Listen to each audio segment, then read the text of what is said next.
గణిత గుర్తులను ఉపయోగించుట. ఇక్కడ గణిత గుర్తులు వచ్చి ఎక్కువ, తక్కువ.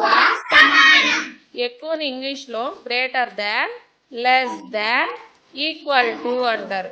ఇక్కడ సంఖ్యలు పెట్టి ఇక్కడ గుర్తుని ఉంచాలి. ఫర్ ఎగ్జాంపుల్ మనం ఒక సంఖ్య తీసుకుంటాం. ఎంత ఈ సంఖ్య? 400.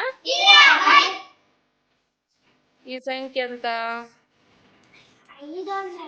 516. ఇప్పుడు మొదటి సంఖ్య రెండో సంఖ్య కంటే ఎక్కువ, తక్కువ?